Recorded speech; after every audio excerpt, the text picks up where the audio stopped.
Okay. Hi, I'm Sarah Boehme, and I'm curator at the Stark Museum of Art in Orange, Texas. And to say a little bit about what a curator is, it comes from a Latin word which means to care for. Curators care for, in most cases, collections at museums. In our museum, it's an art collection, so I'm in charge of the art collection. To care for in a largely intellectual sense. I care for the content of the museum, doing acquisitions, care of collections in a large sense of preserving them for the future, researching them, providing educational materials about them, and helping them to be exhibited.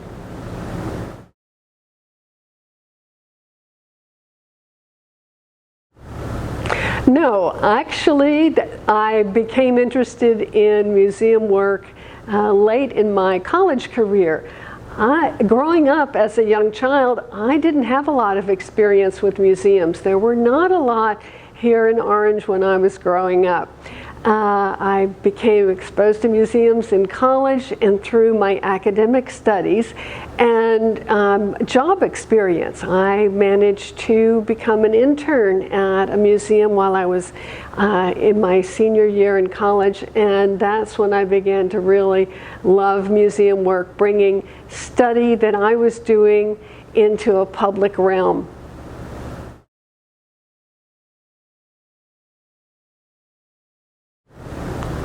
Since curators are in charge of content, the traditional background is a content specialist, someone who studies a particular area in an art museum.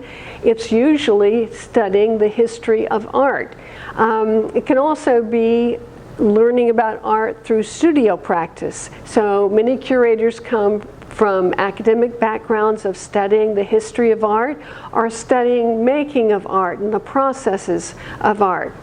There can be curators at all kinds of museums. There are science museums, history museums, natural history museums, technological museums, and often the curators in those areas have specialty content knowledge of areas like science or natural history, biology, zoology, paleontology. So you can be a curator of many different types of study areas.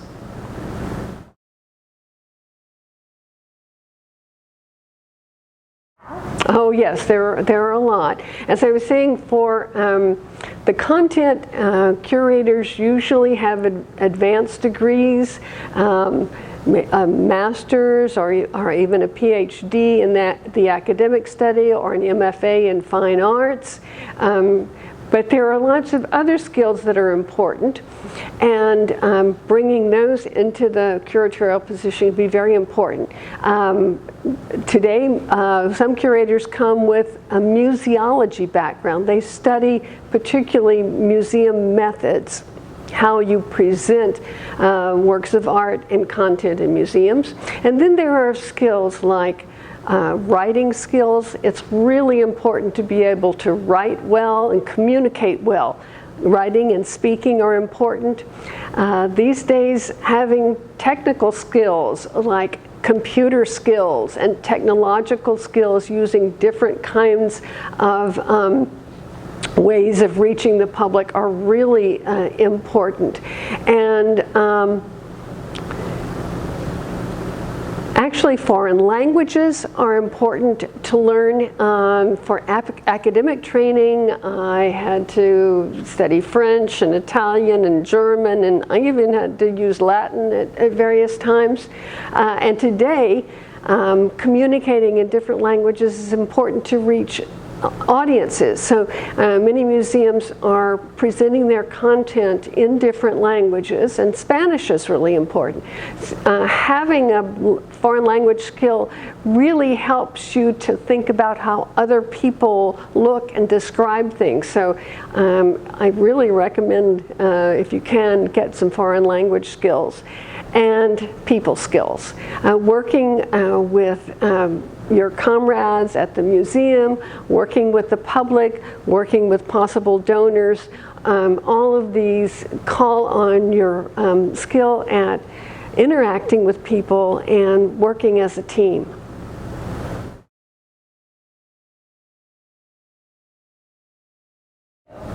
Well, now for me, an average day is very much working in areas of research. I'm doing research on the collection for exhibitions and for presentation to the public through various means, even such as Facebook posts.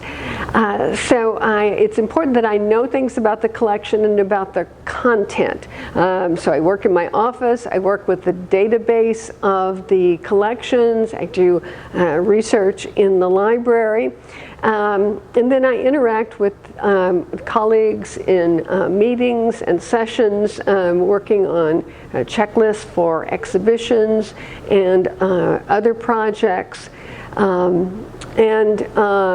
I try to make sure that I am working directly with the works of art. That's one of the great joys of the job, but we're also trying to preserve them. So I don't handle things every day. We're trying to minimize our handling of works of art. So a lot of my research is done in a sense from a distance, working with the computer and with our collections database.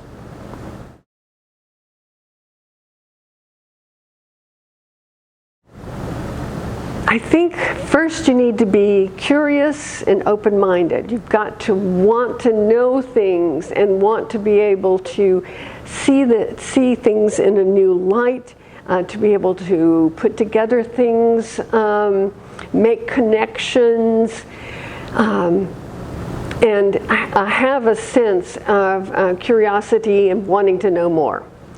I think you need to be discerning. You need to have judgment to be able to weigh facts, to look at competing ideas, to look at objects and make decisions about them.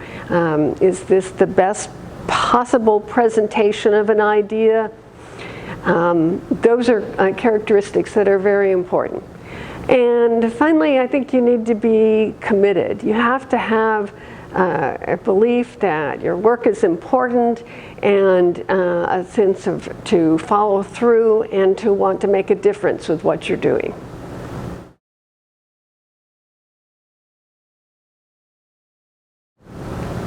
I think there are a lot of things that people don't know about what a curator is and what they do. So I hope this is a great opportunity to present the position.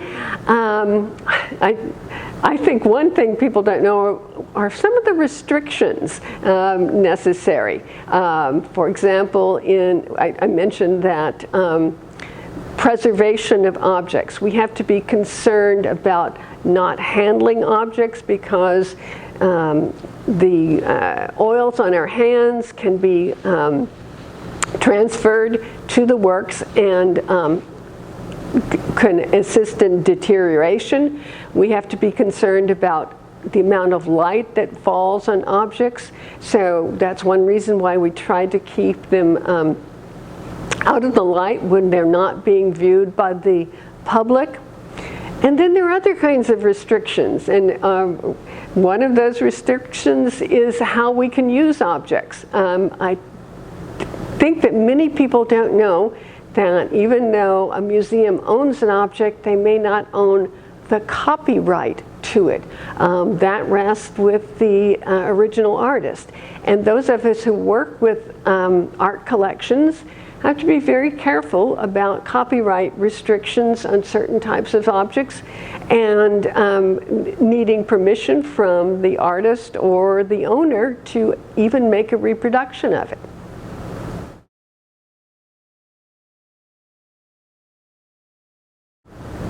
I think the best thing about being a curator is being able to work with a wonderful art collection and to bring ideas about art and history to a larger public. I think there's so much that we can learn from the artistic creations from the past and of today that enrich our lives, and it's so exciting to be able to be a part of that.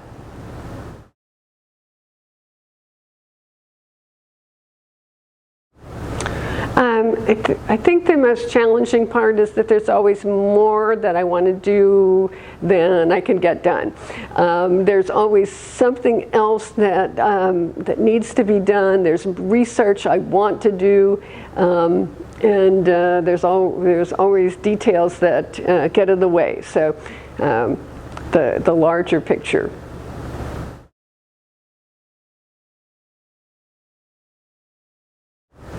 Well, I think that falls under the best part. I think sort of the favorite part is when you can accomplish one of those tasks where you really feel like you've made a difference. Putting an exhibition together.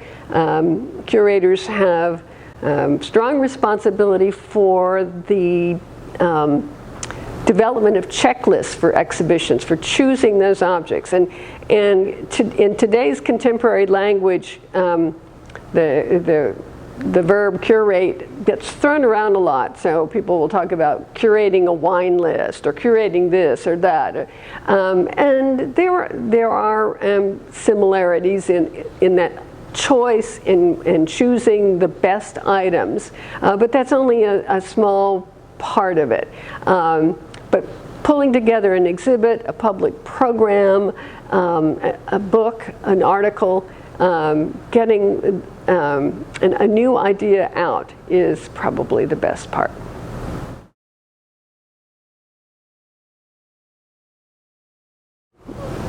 I always say the one coming up is my favorite, the one I'm working on now, and we're working on exhibits for the future.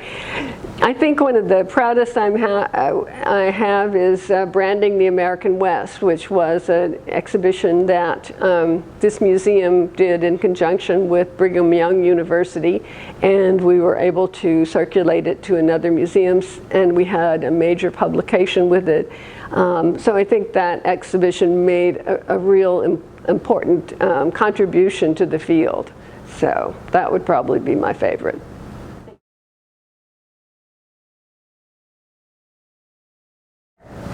Just learn as much as you can, and make connections with people. I think it is important to try to reach out, if you're interested in museum work, to people in the field and find out about it and learn by talking to them, asking questions. I think those are valuable methods, but it's really, my job is really very knowledge-based, so I would say learn as much as you can through your study.